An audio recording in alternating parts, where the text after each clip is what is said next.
Oh mon Dieu, j'attendais ça avec impatience. J'étais en couple avec un gars depuis environ 5 ans et nous avons tous les deux été sélectionnés pour un programme à l'étranger pour une bourse médicale.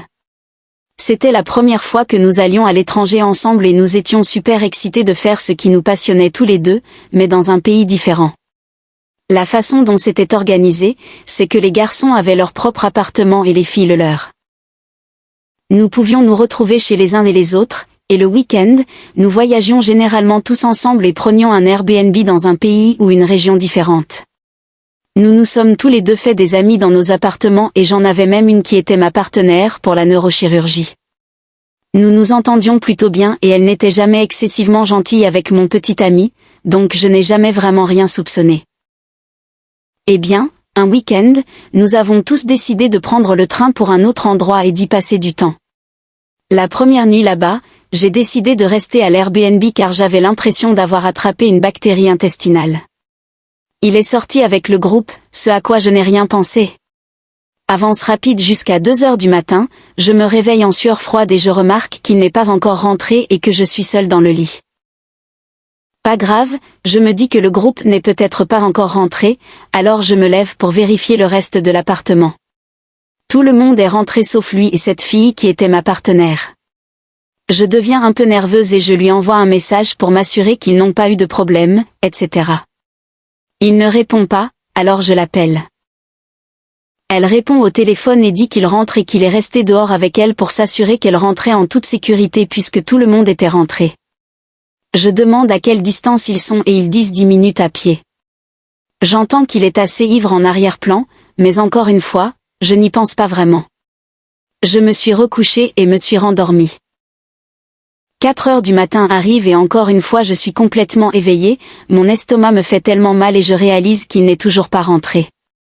J'appelle à nouveau pour m'assurer qu'ils vont bien, elle répond et dit qu'ils seront là tout de suite. Je suis debout cette fois et je ne retourne pas au lit, m'assurant qu'ils rentrent. Finalement, ils arrivent vers 5 heures du matin, je le regarde et il ne veut pas me regarder dans les yeux et dit son estomac lui fait très mal et me dépasse pour aller aux toilettes. J'ai pensé qu'il était juste super ivre. Elle, par contre, semble assez sobre et passe devant moi pour aller au lit. Le reste du week-end était étrange, mais je ne pouvais pas mettre le doigt sur ce qui semblait anormal. Avance rapide jusqu'à ce dimanche soir, nous sommes de retour dans nos bâtiments respectifs et toutes les filles passent une soirée à jouer à des jeux de Jackbox TV ensemble. La fille avec qui il était sorti était dans sa chambre pendant que je jouais avec les 5 autres filles.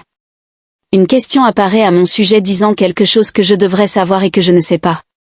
Toutes les réponses sont venues de mes amis disant que cette fille et mon homme avaient une liaison.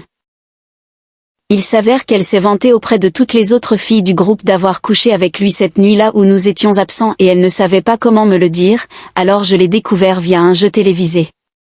Je ne pouvais appeler aucune famille ou amie car je n'avais pas de réseau et je me suis juste assise et j'ai pleuré pendant qu'elle me réconfortait, etc. Sa seule réponse a été de grandir et d'agir comme une adulte, ce n'est pas si grave, et sa réponse a été de me blâmer pour son comportement. Heureusement, quand notre séjour à l'étranger s'est terminé, je suis rentrée dans mon appartement et j'ai rompu avec lui, j'ai dû attendre tout le temps que nous étions encore à l'étranger car je ne voulais pas gérer ça là-bas. Ils vivent tous les deux la vie qu'ils méritent maintenant dans la médiocrité et je suis dans une relation saine et heureuse. Je ne négligerai plus jamais les drapeaux rouges ou toute femme qui s'intéresse particulièrement aux gars que je fréquente. Pour plus de confessions de vie réelle et d'histoires de tromperie, abonnez-vous à cette chaîne et cliquez sur la cloche de notification pour recevoir les mises à jour des nouveaux téléchargements.